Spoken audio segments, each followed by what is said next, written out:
వాక్యం తీసుకోవడం కూడా కొద్దిగా నాకు కొంత సాక్ష్యం కూడా ఉంది. అంకుల్ గురించి నేను అనేక సార్లు కూడా వింటూ వచ్చాను. ఒకసారి చదవండి 7వ వచనం.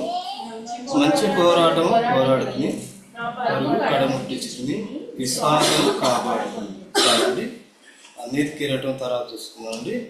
అయితే ఇక్కడ అపోస్తుడైన పౌలు కదండి తిమోతికి రాస్తూ ఇక్కడ తన యొక్క జీవితం ఏ విధంగా ఉంటుందో, తను ఏ విధంగా నమ్మకంగా జీవిస్తూ వచ్చిండో, ఏ విధంగా మంచి పోరాటం పోరాడుతూ వచ్చిండో, తన పరుగు ఏ విధంగా కడముట్టిస్తూ వచ్చిండో, ఏ విధంగా విశ్వాసం కాపాడుకుంటూ వచ్చిండో అనేది ఇక్కడ ఉంది.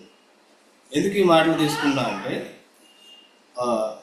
అంకులు పరిచయం చేసినప్పుడు నేను బయటికి పోయినప్పుడు నాకు కొన్ని తెలుస్తూ ఉంటాయి. నాకు కొంతమంది ఎక్కడి నుంచి మీరు వచ్చారంటే పలానా హౌసింగ్ బోర్డు నుంచి, అంటే పలానా అంకుల్ పిఆర్కే రాజు గారు అంకుల్ అని చెప్పినప్పుడు చాలా మంది కూడా నేను ఇంటా వచ్చిన సాక్ష్యం ఏంటంటే మంచి శ్వాసి, మంచి వాక్య ప్రత్యక్ష కలిగిన సేవ కూడా నేను ఇంటా వచ్చాను. తర్వాత ఇక్కడ మోరియా చర్చి ఒకటి ఉంది, అక్కడ ప్రకాశం అంట, ఆ అంకుల్ తెలుసు ప్రకాశం అంట. ఆమె బిడ్డలు రక్షణ పొందావా?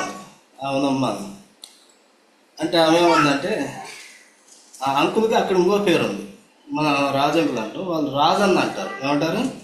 రాజన్న అంటే వాళ్ళకి అర్థమైపోద్ది అన్నమాట. నేనుండి మా మోరే చర్చికి వస్తారా బిడ్డ వాకింగ్ చెబుతుంది అంటే, ఈ సేవడికి చెప్పమ్మా నేను వస్తానని చెప్పా, ఈ సేవడికి వస్తాలే అని చెప్పా. తర్వాత నేను రాజన్న కాడికి వెళ్తున్నా అంటే నువ్వు అక్కడికే పోనాను, ఎక్కడికి ఇంక పోవద్దు అంటుంది. అక్కడ ముందు మోరేకి రమ్మని నన్ను, తర్వాత అక్కడికే పోనాను, నువ్వు ఎక్కడికి పోవద్దు కదండి. ఈ మాట మనం రూతు గంధంలో కూడా చూడవచ్చు.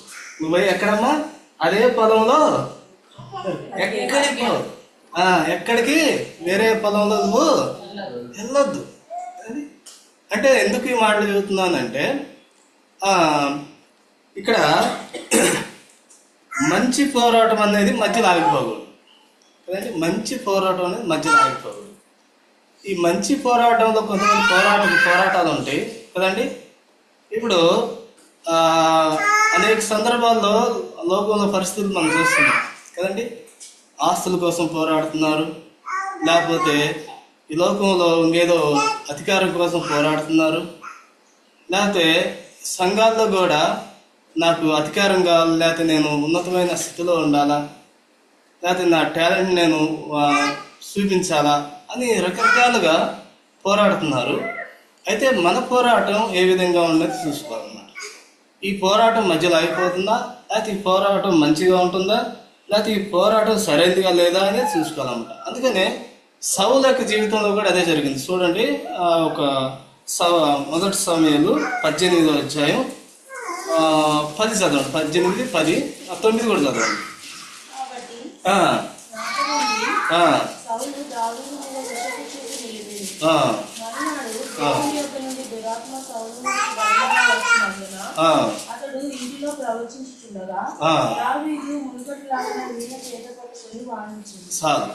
దురాత్మ వెళ్ళిపోయింది. అయితే ఎప్పుడైతే సౌలు దేవుడి యొక్క ఏర్పాటులో ఉంటూ వచ్చిండో, దేవుడు ఏర్పాటులోంచి ఎప్పుడైతే ఆయన తొలగిపోతూ వచ్చిండో, ఆ క్షణమే దేవుడు అతను ఎక్కడి నుంచి వచ్చింది? దురాత్మ దేవుడి అతని నుంచి దురాత్మ ఎక్కడికి ఎవరి మీదకి వచ్చింది? సౌలు మీద బలంగా వచ్చింది. తను మంచి పోరాడలేకపోతూ వచ్చిండు. తన యొక్క విశ్వాసం కాపాడుకోవట్లేదు, తన పరుగు మధ్యలోనే ఆగిపోయింది, తన పరుగు సరైనదిగా లేదు, ఆ పరుగులో నీతి లేదు, ఆ పరుగులో పరిశుద్ధత లేదు, ఆ పరుగులో యథార్థత లేదు, దేవునికి భయభక్తులు లేవు, దేవుడి కొరకు నమ్మకంగా జీవించదామన్న ఆశ తన జీవితంలో లేదు. అందుకని ఏమొచ్చింది? దేవుడి అద్దరి నుంచి ఏమొచ్చిందంట? దురాత్మ. ఎట్టొచ్చిందంటే బలంగా వచ్చిందంట. చిన్నగా వచ్చిందా? బలంగా వచ్చిందంట. అందుకనే మనకి విశ్వాస జీవితం చాలా చాలా ప్రాముఖ్యమైందండి కదండి. మనకి ఇక్కడ అపోస్తుడైన పౌలు తన జీవితంలో అదే చేస్తాడు కదండి. ఇదే 4వ అధ్యాయం చూడండి, తిమోతి 4, మళ్ళీ ఎక్కడ చదువుతారంటే 3వ వచనం చదువు. 4:3. ఎందుకనగా జనులు ఈ సహోదరులను సహింపక ఆ, దుర్గచూడు గల వారై ఆ, తమ స్వకీయ దురాశలకు ఆ, అనుకూలమైన బోధకులను ఆ. తమ కొరకు పోగు చేసుకొని చాలండి. అయితే ఇక్కడ దురద సేవలండి. ఏ బోధ అంటే ఇల్లు సరైన బోధ లేదు కదా. దురద చెవులు గలవారై కదండి. ఏ విధంగా వాళ్ళు ఉంటున్నారంటే తన స్వకీయమైన దురాశను అనుకూలమైన బోధలకు తమ కొరకు పోగు చేసుకున్నారు. కదండి. బయట సంఘాల్లో చూస్తే మేము పరిచర్యకి వెళ్తా ఉంటాం. దురద చెవులు గలవారికి ఉంటారు. కానీ వాక్యం ఏం చెబుతుందంటే ఆత్మ గలవాడు చెప్పు మాట చెవులవాడు వినుగాక. అయితే మనం ఆత్మ చెప్పే మాటలు మనం వినాలి, కానీ దురద చెవులు గలగారు సరైన బోధ మనం వినపోతే కదండి. ఇందా పాట పాడుతాం, తప్పుల బోధలు ఉంటాయి అన్నమాట. అందుకని తప్పుల బోధల నుంచి మనం తప్పించుకోవాలంటే ఎక్కడ ఉండాలండి మనం? సరే అండి, ఎక్కడ ఉండాలా? స్మరణలో ఉండాలి. ఎక్కడ ఉండాలండి కదండి. ఆమెతో చెప్పిండు కదా, ఎవరు రూత్తో చెప్పిండు కదా ఏమని, ఏ పొలంలో నువ్వు పరిగా ఏరుకోవద్దు. ఈ పొలంలో ఎందుకు? ఈ పొలంలో క్షేమం ఉంది, ఈ పొలంలో భద్రత ఉంది, ఈ పొలంలో ఏముందంటే కాపుదల ఉంది, ఈ పొలంలో యథార్థవంతులు ఉన్నారు, ఈ పొలంలో నీతి కలిగి నడుచుకునేవారు ఉన్నారు, మంచి సాక్ష్యం కలిగిన వారు ఉన్నారు, పరిచర్య చేసేవారు ఉన్నారు. కాబట్టి అన్ని విధాలుగా మనకేముండిద్ది అంటే ఈ పొలంలో క్షేమం ఉండిద్ది అన్నమాట. ఈ పొలంలో క్షేమం లేకపోతే బయట పొలాలు ఎట్టున్నాయండి? సరైన బోధలు వాళ్ళకి అనుకూలమైన బోధలు చేసుకుంటూ ఏం చేస్తారు? దురద చెవులు గలవారుగా ఉంటారు. అందుకని ఇక్కడ అపోస్తుడైన పౌలు తన యొక్క జీవితంలో అదే నేర్చుకుంటూ వచ్చింది. అందుకని తిమోతికి రాస్తే అక్కడ కూడా వాళ్ళకి అదే చెప్తుంది, మీరు ఈ విధంగా ఉండాలా. వాళ్ళకే కాదు, మనందరం కూడా మంచి పోరాటం పోరాడేవారు ఉండాలి కదండి. మన పరుగు ఎక్కడ ఆగిపోకూడదు. ఈ విశ్వాస జీవితం అన్నది ఒక రోజుతో కాదు, లేదా ఒక సంవత్సరంతో కూడింది కాదు, కానీ యేసుప్రభు భూమి మీద వచ్చేంత వరకు, మనం ఆయన కాడికి పోయేంత వరకు ఈ పరుగు కొనసాగుతూ ఉండాలి. అయితే ఈ పరుగులో కొన్నిసార్లు కుంగుదలు ఉండిద్ది, కొన్నిసార్లు కష్టాలు ఉంటాయి, కొన్నిసార్లు ఇబ్బందులు ఉంటాయి, కొన్నిసార్లు అనారోగ్య పరిస్థితులు ఉంటాయి, కొన్నిసార్లు లేమి ఉండిద్ది, కొన్నిసార్లు రకరకాల పరిస్థితులు మన జీవితంలో వస్తాయి. అయినప్పటికీ ఎప్పుడైతే నమ్మకంగా ఉంటామో, ఎప్పుడైతే యథార్థంగా ఉంటామో, ఏదైతే వాక్యం ఉంటో వాక్యానికి కట్టుబడి ఉంటామో, ఏదైతే నేను మాట ఇచ్చానంటే ఆ మాట మీద నేను కట్టుబడి ఉండాలా అని నేర్చుకుంటే దేవుడు మనకు సహాయం చేస్తాడు. అందుకే రాత్రి యవనస్తుల కొడుకులు కూడా అంకులు ఒక మాట చెబుతారు కదండి, శత్రువుని ఏం చేయాలంటే మన పాదాల కింద తొక్కాలి కదండి. సపోజ్ మన శత్రువు కిందకు ఇప్పుడు ఏముంది, ఇక్కడ ఏముంది, ఇప్పుడు ఆ ఫ్యాన్ మీద ఒక బలి ఉంది, లేదండి భయపడమాకండి, ఆ ఫ్యాన్ మీద బల్లి ఉంది, అది ఇక్కడ పడిద్ది. ఏం చేస్తాం మనం? ఏమంటే ఏం చేస్తాం? ఉంటాం అక్కడ పరుగులు తీరుతా ఉంటాం. అయితే శత్రువు మన కాళ్ళ కింద ఏ విధంగా ఉంటాడు అంటే, ఇక్కడ మనం తిమోతి చదువుకున్నట్టు, మనం ఇక్కడ చదువుకున్నట్టు మంచి పోరాటం మనం పోరాడినప్పుడు కదండి, శత్రువు మన చుట్టుపక్కల కూడా రాడు. ఎప్పుడైతే శత్రువు మన చుట్టుపక్కల రాడో వాడు వెంటనే పారిపోయేవాడిగా ఉంటాడు. అయితే ఆ విధంగా మన శత్రువుని మన పాదాల కింద ఉంచవచ్చు.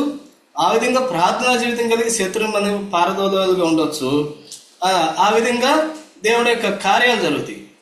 ఆ అమ్మాయి ఏం చెప్పిందంటే, రాజన్న ఒక సాక్ష్యం ఉందా, ఎప్పుడైతే రాజన్న వాళ్ళు రష్యన్ల పొందుతూ వచ్చారో వాళ్ళ ఇంట్లో యొక్క అన్ని దేవతల విగ్రహారం పట్టాలని అవి ఏ విధంగా పడిపోయినాయో ఒకసారి అన్న సాక్ష్యం చెప్పాను అంది. అవి ఏ విధంగా పడిపోయినాయో రక్షణ పొందినాక అవి పడిపోయినాయి అంట. ఆమె చెబుతుంది సాక్ష్యం. ఎవరి గురించి అండి? ఎవరి గురించి? అంకుల్ గురించి సాక్ష్యం. నాకైతే చాలా ఆశ్చర్యం వేసింది కదండి. ఎక్కడ పోయినా కానీ మోరియా మందిరంలో అక్కడ వర్క్ చేస్తూ వచ్చాము. అక్కడ ఎందుకు నేను అక్కడ లేను, వాళ్ళ పాపరెడ్డి నగర్ వాళ్ళ బాబు ఇల్లు కట్టిస్తుంది, అక్కడ పెయింటింగ్ వేసాం వాళ్ళ ఇంట్లో. అక్కడికి వచ్చింది అనమాట. ఆ మోరియా చర్చిలో కూడా రాజన్న అంటే ఏంది, అక్కడ ఏమంటున్నారండి? మంచి సాక్ష్యం కదండి. బ్రదర్ రష్యన్ గారు విషయం కూడా ఏం సాక్ష్యం ఉందండి? అది ఈ వాక్యం అంకుల యొక్క ప్రేమ ఫోటో మీద నేను చూశాను అంతకుముందు ఒకసారి కదండి. ఇదే వాక్యం చూసి ఏముందంటే, మంచి పోరాడి నా పరుగు కడముట్టించింది, విశ్వాసాన్ని కాపాడుకుంటుంది కదండి. ఇవన్నీ కాపాడుకున్న తర్వాత ఏముంటుంది? తర్వాత నీతి కిరీటం. ఇవన్నీ లేకుండా నీతి కిరీటం కావాలి అండి. సత్యాన్ని నీతి కిరీటం తరా సంగతి కదండి. అక్కడ పరలోకంలో ఏమున్నాయి ఏముందో తరా సంగతి. ముందు ఏం చేయాలి మనం అంటే, మంచి పోరాటం. ఇందాక అన్న తలంపులు కూడా ఉన్నాయి. నేను గుర్తుపరచు కొలసీలు రాసిన పత్రిక ఏం అవసరం లేదు. కొలసీలు రాసిన పత్రిక ఏముంది? మొదట్లో 3 మొదట్లో కదా, మీరు క్రీస్తుతో కూడా లేపబడిన వారైతే పైన ఉన్న వాటినే వెతుకుడి. అవపడకుండా ఏం వెతుకుతామండి కదండి. ఎందుకంటే ఇప్పుడు ఒక స్త్రీ 10 నాణ్యాలతో ఒక నాణ్యం పోగొట్టుకుంది లోకాసు వార్తలో. ఏం వెతికిందా లేదా? ఎతికి దొరికిందాక వెతుకుతా ఉంది. ఇప్పుడు ఇక్కడ మీరు క్రీస్తు కూడా లేపబడిన వారైతే పైన ఉన్న వాటిలో వెతకండి కదండి. పైన ఏముంది అని వెతకాలా? మనకు అక్కడైనా లేదు. ఇప్పుడు ఆ స్త్రీ ఏం బాగొట్టుకుంది? నాణ్యం బాగొట్టుకుంది. వెతికిందా లేదా? అయితే మనం మంచి పోరాటం బాగడితే దాన్ని వెతకగలుగుతుంది కదండి. మన పరుగు ఏ విధమైన అనుభవంలో ఉంటుందనేది చూసుకున్నప్పుడు దాని మీద మనం వెతకగలుగుతాం. ఆ అనుభవం లేకపోతే మన పరుగు సరిగ్గా ఉండదు కదండి. సౌలు మీదకి ఏ విధంగా దేవుడి దురాత్మ వచ్చిందో, దురాత్మ వచ్చినప్పుడు దావీదు ఏం చేస్తుందండి? పోవాలి కదండి. ప్రార్థన చేస్తే బయటకు దురాత్మ, కానీ ఇక్కడ ఏం వాయిస్తుండో ఈయన వాయిస్తుడు. ఆ మ్యూజిక్కి దురాత్మ ఏమైపోయిందండి? ఏమైపోయింది? కదండి. కొన్ని వాక్యాలు చదువుతున్నప్పుడు ధ్యానిస్తున్నప్పుడు చాలా అద్భుతంగా ఉంటాయి. చాలా నిజం కదా. మన ఇప్పుడు సపోజ్ ఎవరికైనా అనారోగ్య పరిస్థితి వస్తే అంకులు కీబోర్డ్ వాయిస్తూ పోయిద్దా?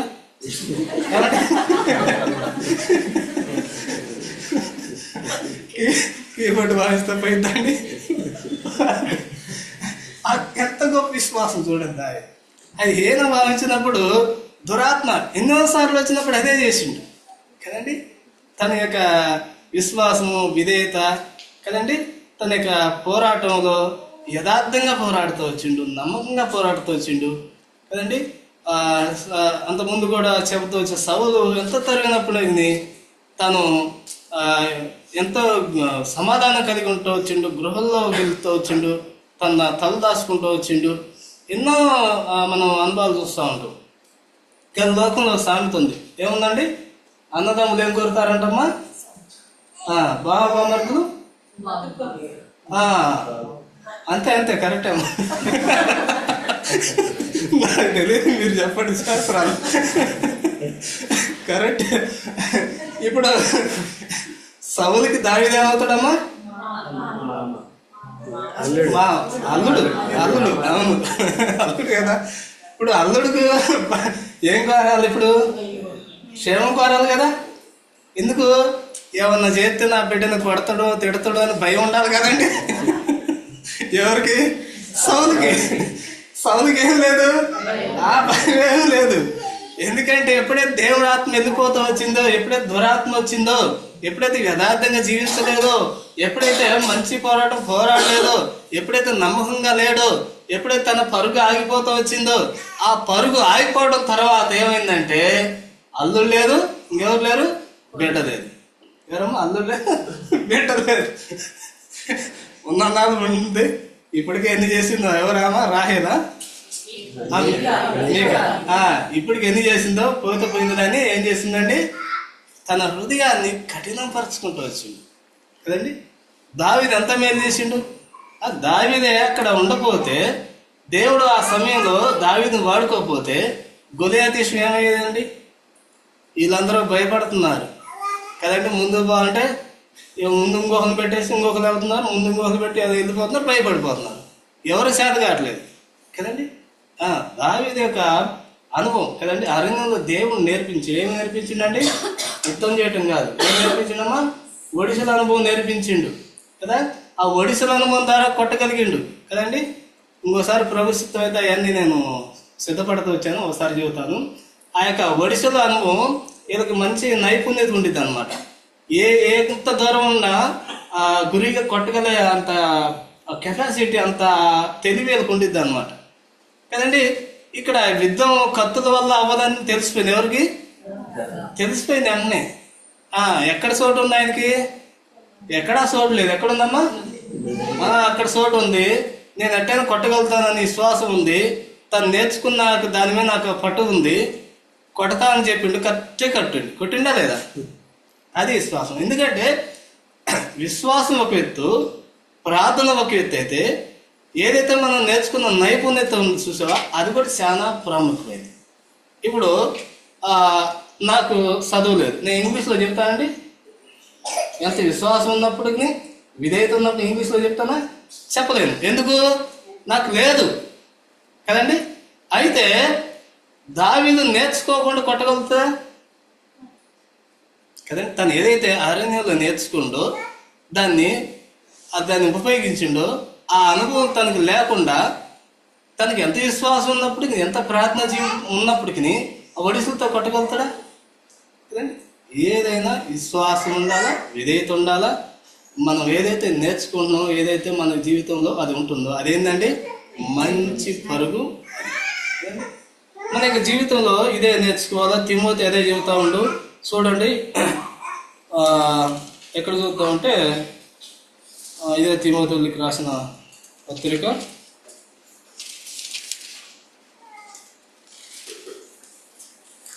2వ అధ్యాయం మొదటి నుంచి చదవడమ్మా. నీవు అనేక సాక్షుల ఎదుట నా వలన వినిన సంగతులను ఇతరులకు బోధించుటకు సామర్థ్యము గల నమ్మకమైన మనుషులకు అప్పగింపుము. క్రీస్తు యేసు యొక్క మంచి సైనికుని వలె నాతో కూడా శ్రమను అనుభవించుము. చాలు కదండి. ఇక్కడ కూడా ఏమంటున్నా, నా కుమారుడా క్రీస్తు యేసునందు కృప చేత బలవంతుడు కాము. నీవు అనేకుల సాక్షుల ఎదుట నా వల్ల వినిన సంగతులు ఏం చేయాలంటే ఇతరులకి బోధించుము. అందుకనే మంచి సైనికుల వల్ల నాతో కూడా శ్రమను అనుభవించు. అంటే మంచి సైనికుల వల్ల ఏం చేయాలంటే శ్రమను. అందుకని యేసుప్రభువు వారు ఏదో అంటారు, లోకంలో మీకేముందండి? శ్రమ కలుగును కదండి. లోకంలో మనం సుఖమని చెప్పలా, లోకంలో మనకు ఐశ్వర్యం ఉందని చెప్పలా. అందుకనే కష్టాలు వచ్చినా, నష్టాలు వచ్చినా, అనారోగ్య పరిస్థితి వచ్చినా, వ్యాధి వచ్చినా, లేమి ఉన్నా ఎవరి మీద అలగకూడదండి? దేవుడి మీద అలగకూడదు. ఎందుకు అలగాల కదండి. చాలా మంది అదే చేస్తాం, చేసే పొరపాటు అది. ఏం చేస్తామంటే దేవుడి మీద అలుగుతూ ఉంటాం. నాకేం చేసావు? ఏం చేయాలి? మనకి ఏం చేయాలండి కదా. మన సామర్థ్యం ఇచ్చిండు, అన్నీ ఇచ్చిండు కదండి. మనం మన యొక్క విశ్వాసాన్ని లేకపోతే మనకు వచ్చే ఆదాయం కావచ్చు, మన జాగ్రత్త వాడుకునే దాన్ని బట్టి నాలో ఉండితే మనలో ఉండిద్ది కదండి. యేసుప్రభువు సహాయం చేస్తాడు చేయదంట్లా. అయితే ఏ విధంగా చేస్తాడు అంటే, మన విశ్వాసం కలిగి ఉన్నప్పుడు మన పరుగు అనేది సరిగ్గా లేకపోతే దేవుడు ఏం చేస్తాడంటే, దేవుడు దురాత్మ వచ్చేసిద్ది. దురాత్మ వచ్చినప్పుడు దాని దెబ్బకు మనం తట్టుకోలేమండి. శత్రువు ఎంతగా శోధిస్తాడంటే, ఏ విధంగా శోధిస్తాడంటే భయంకరంగా శోధించేవాడుగా ఉంటాడు. అందుకనే చూడండి, ఎఫెసీయులకు రాసిన పత్రికలో కూడా మనం చూసుకోవచ్చు. 6వ అధ్యాయం తెలిసిన బాగాలండి. 6:11 చదువుక.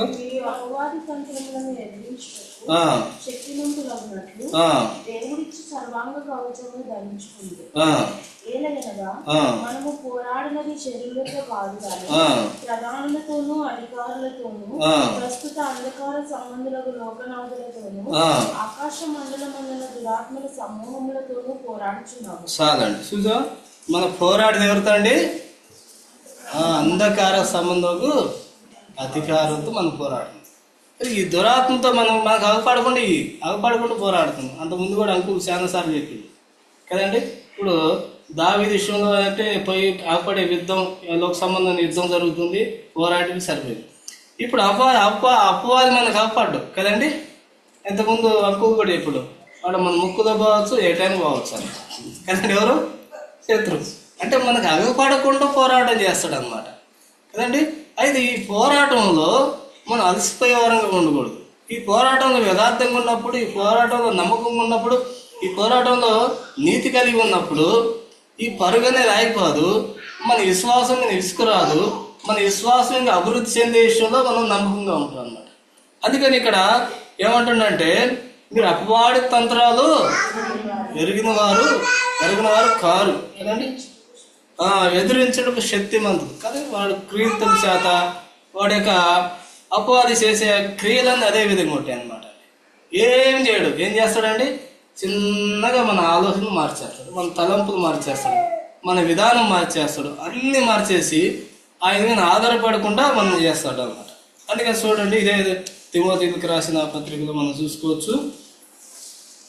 మొదటి తిమోతి రాసిన పత్రిక 1వ అధ్యాయం 18 చదవండి. 1వ అధ్యాయం 18. నీవు విశ్వాసమును మంచి మనస్సాక్షియు కలిగిన వాడవై నిన్ను గురించి ముందుగా చెప్పబడిన ప్రవచనముల చొప్పున ఈ మంచి పోరాటము పోరాడవలెనని వాటిని బట్టి ఈ ఆజ్ఞలు నీకు అప్పగించుచున్నాను. చూసేవాడి ఏమంటున్నా, అది సంగతి. విశ్వాసమును మంచి మనస్సాక్షి కలిగిన వాడై నిన్ను గురించి ముందుగా చెప్పబడిన ప్రవచనములో చొప్పున ఈ మంచి పోరాటము పోరాడవలెను. మంచి పోరాడవలెను. తిమోతి గురించి అపోస్తలుడైన పౌలు తెలుసు అన్నమాట. తన విశ్వాసం తెలుసు, తన విధేయత తెలుసు కదండి కదా. అందుకని ఇక్కడ స్థానికంగా దైవ సేవకులు ఇచ్చింది. మన యొక్క ఆలోచనలు, మన విశ్వాసం, మన విధేయత, మన యొక్క సామర్థ్యము, లేకపోతే మన యొక్క పరుగు, లేకపోతే మన విశ్వాసం అనే పరుగు ఏ విధంగా ఉన్నది అనేది ఎవరు తెలుసు అండి? సేవకు తెలుసు. అందుకని ప్రతి విషయంలో అనేక రీతిలుగా వాక్యం ద్వారాగా వారము పొడికలు అన్నింటిలో కూడా స్మరణకు వచ్చి వాక్యం చెప్పాలంటే మేము వాక్యాలు ఎత్తుకోవాలి. ఏమి ఎత్తుకోవాలండి? ఏం ఎత్తుకోవాలమ్మా? ఎక్కడే వాక్యం వచ్చో తెలియదు. వారం అంతట్లోనూ కదండి, ఆదివారానికి సరిపోయిన వాక్యం కూడా వచ్చేసింది. ఇంకెక్కడ ఎత్తుకోవాలండి? కదండి, బయట అట్ట కాదన్నమాట. ఈ విధంగా దేవుడు మనల్ని కదండి మంచి సంఘంలో నిన్ను నన్ను ఉంచుతూ వచ్చింది అనమాట. మనకి అందుకని దావీదు అదే అంటాడు కదా, కీర్తన 23లో అంటాడు, యెహోవా నా కాపరి, నాకు లేమి కలగదు అంటాడు. ఎందుకు ఆ అనుభవం అంటే, ఆయన కాపరత్వం కింద ఉంటుండు కాబట్టి, ఆ యెహోవా ఉత్తముడైన రుచి తెలిసి ఉంటుంది కాబట్టి, ఆ అనుభవం కలిగి ఉంటుండు కాబట్టి, తన యొక్క జీవితంలో ఆ మేలు తను అనుభవిస్తూ వచ్చింది. అందుకనే మన యొక్క వ్యక్తిగత జీవితాల్లో కూడా విశ్వాసం కలిగి మనం జీవించాలా. మన పోరాటం ఏ విధంగా ఉంటుంది, మన సాక్ష్యం ఏ విధంగా ఉంటుంది కదండి. ఇప్పుడు ఉన్న సాక్ష్యం తర్వాత కూడా ఉండాలి కదండి. అంకులు ఒక తను పరిస్థితి చేసినప్పుడు ఏ సాక్ష్యం ఉందో ఇప్పటికీ అదే సాక్ష్యం ఉంది. అందుకనే ఎందుకంటే వేరు కిందగా తన్ని మీనగా వెదుగు ఫలించేలాగా. అంటే చూడండి, మనం వెళ్తా ఉన్నప్పుడు ఒక పెద్ద పెద్ద చెట్లు ఉంటాయి కదండి. అవి ఎంత తుఫాను, ఎంత గాలి వచ్చినా ఈ పడవు. ఎందుకు పడవు? కిందకి వెళ్ళిపోయింది వేరు కదండి. కింద జీవజల ఓట అక్కడ ఉంటుంది, అక్కడికి వెళ్ళిపోయింది. విశ్వాసం అనేది కూడా ఆ విధమైన పునాది వేసుకున్నప్పుడు అనేక పరిస్థితులు వస్తాయి. రాకుండా విశ్వాస జీవితంలో శత్రువు కార్యం చేయకుండా. అయితే మన పరుగు అనేది సరిగ్గా లేకపోతే శత్రువు సౌలుని ఏ విధంగా అయితే సౌలు జీవితంలో దురాత్మ వచ్చేసిందో మన జీవితంలో కూడా శత్రువుకు అప్పగిస్తాడు అంట. ఇశ్రాయేలు కూడా అనేక సందర్భాల్లో దేవుడికి లోబడినప్పుడు, దేవుడికి విధేయత చూపించినప్పుడు ఇశ్రాయేలుని ఏం చేసి శత్రువులకు అప్పగిస్తూ వచ్చింది దేవుడు. అనేక సంవత్సరాలు కూడా వాళ్ళు దాసులుగా ఉంటూ వచ్చారు. అనేక సందర్భాల్లో కూడా రాత్రి కూడా యవనస్తు కొడుకులు కూడా అదే ఎవరు సామ్యూయేలు సంసోను గురించి చెబుతూ వచ్చిందన్నమాట. అయితే అక్కడి నుంచి ఇశ్రాయేలును సంరక్షించే విషయంలో సంసోను దేవుడు ఏర్పాటు చేసుకుంటూ వస్తే ఆయన ఏం చేసిండండి, ఆ పరుగు అనేది సరైన విధానం కదండి. ఇంకా మనం చూసుకుంటే అబ్రహాం గురించి చూసుకోవచ్చు. అబ్రహాం తన యొక్క కుమారుడి విషయంలో కూడా కదండి దేవుడు చెప్పినట్టు తన పరుగు విషయంలో, విశ్వాసం విషయంలో, విధేయత విషయంలో ఎక్కడ కూడా శత్రువుకి చోటు లేకుండా తను కలిగి ఉంటున్నాను. శత్రువుకి ఎక్కడ అవకాశం లేకుండా ఉంటుండ అనమాట. కదండి. ఆ విధంగా మనం కూడా ఏం చేయాలంటే కదా, మన పరుగు ఏ విధంగా ఉంటుంది, మన విశ్వాసం ఏ విధంగా ఉంటుంది, మన సాక్ష్యం ఏ విధంగా ఉంటుంది. మన సాక్ష్యం సరిగ్గా లేకపోతే కదా అది శత్రువు కార్యాలు చేస్తాడు అనమాట. శత్రువు కార్యాలు చేస్తే మనం భరించలేమండి, అది భయంకరంగా ఉంటాయి. అందుకని చూడండి, ఇదే తిమోతికి రాసిన పత్రిక 1 తిమోతి 2వ అధ్యాయం 12 కూడా చదవండి. 12 కాదండి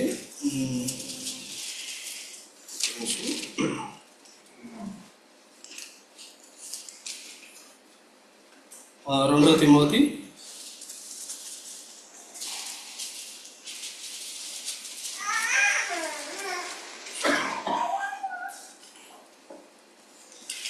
2 విశ్వాసం ఉంటుంది.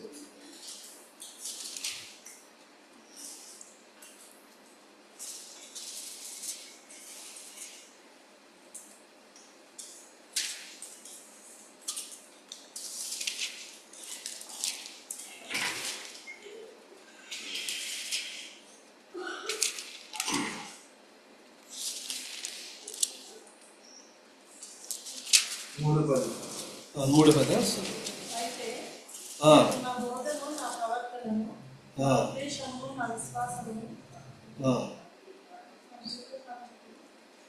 ఓకే.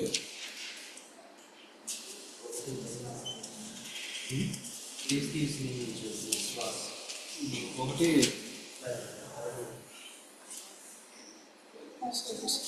సరే చూడండి, ఏప్రిల్ రాసిన పత్రిక చదవండి. ఇది ఒక తర్వాత వచ్చింది. ఏప్రిల్ 12 మొదటి చదవండి. ఇలా గొప్ప సాక్షి సమూహము మేఘం వల్లే మనల్ని ఆవరించి ఉందన్న మనం కూడా ప్రతి వారమును సులువుగా సిక్కులు పెట్టి పాపం విడిచిపెట్టి విశ్వాసకర్తయు దాన్ని కొనసాగించేవాడినైనా యేసు వైపు చూస్తూ మన ఎదుట ఉంచబడిన పందెములో ఓపికతో పరిగెత్తండి. ఇక్కడ మనం చూసుకున్నప్పుడు ఏముంటుందంటే మన ఎదుట గొప్ప శాస్త్ర సమూహం ఉంటుందన్నమాట. ఈ శాస్త్ర సమూహం ఉంటుంది కదండి, మన ఎదుట పందెపరంగా ఉంటుంది కదండి. మన పరుగు అనేది సరిగ్గా లేకపోతే, మన విశ్వాసం అనేది సరిగ్గా లేకపోతే శత్రువు మన జీవితంలో కార్యం చేసేవాడుగా ఉంటాడు. శత్రువుకి అవకాశం లేకుండా ఏం చేయాలండి, నమ్మకంగా ఉండేది నేర్చుకోవాలా, యథార్థంగా ఉండేది నేర్చుకోవాలా, పరిశుద్ధత కలిగి ఉండేది నేర్చుకోవాలా. మన పరుగు అనేది ఎక్కడ ఆగిపోకూడదు అన్నమాట. విశ్వాసం అనే పరుగు ఎక్కడ ఆగిపోకూడదు. ఇప్పుడున్న సాక్ష్యము ఇంకో 10 సంవత్సరాలు ఉన్నా అదే సాక్ష్యం ఉండాలి. తర్వాత కూడా ఇంకొక 10 సంవత్సరాలు నా విశ్వాసం ఎట్టు ఉండాలండి, అట్నే ఉండాలి కదండి. మనం ఎప్పుడు ఎట్టు ఉండాలంటే అప్పుడప్పుడు అంకులు చెబుతారు కదండి, దున్నపోతు మీద వర్షం పడ్డట్టు ఎట్టు ఉండాలండి అటు కాదు. కాదే విశ్వాసంలో ఇటువంటి పరిస్థితులు ఎన్ని వచ్చినా కానీ కదండి, నా మీద ఒక సినిగి ఒక వాన పడ్డది, ఒక సినిగి పడ్డది, పోతుపోయింది, పట్టింది, తడిసిపోవాలి అనుకున్నాను. అంటే అంతగా విశ్వాసం కలిగి మనం ఉన్నప్పుడు కదండి, నమ్మకంగా ఉన్నప్పుడు అది శత్రువు వాడిని మన పాదాల కింద ఉంచుతాం, వాడి కార్యాలు లయపరచబడితే మనం అభివృద్ధి చెందుతాం అన్నమాట కదండి. అప్పుడు ఎక్కడ ఉంటామంటే స్మరణాల్లో, లేకపోతే మంచి సంఘంలో కదండి, నాయకత్వం సంఘంలో, నడిపించే సంఘంలో మనం ఉంటాం అన్నమాట. అంటే సంఘం గురించి గొప్ప కాదు, మనుషుల గురించి పొగట్టం కాదు, కానీ నేను విన్న సాక్ష్యం చెబుతున్నాను కదండి. నేను విన్నా కల్లారా, నేను విన్నాను కాబట్టి ఆ సాక్ష్యం చెప్పగలుగుతున్నాను అన్నమాట కదండి. ఆ తర్వాత ఇంకా నన్ను ఇంకా రావద్దంటుంది, మోరియాకి రావద్దంటుంది, అక్కడే ఉండు ఎంత సాక్ష్యం ఉందంటే అంత సాక్ష్యం ఉంది. ఆ సాక్ష్యం కలిగి మనం ఏం చేయాలంటే మన పరుగు ఏ విధంగా ఉంటుంది, మన విశ్వాసం ఏ విధంగా ఉంటుంది అని చూసుకోవాలా.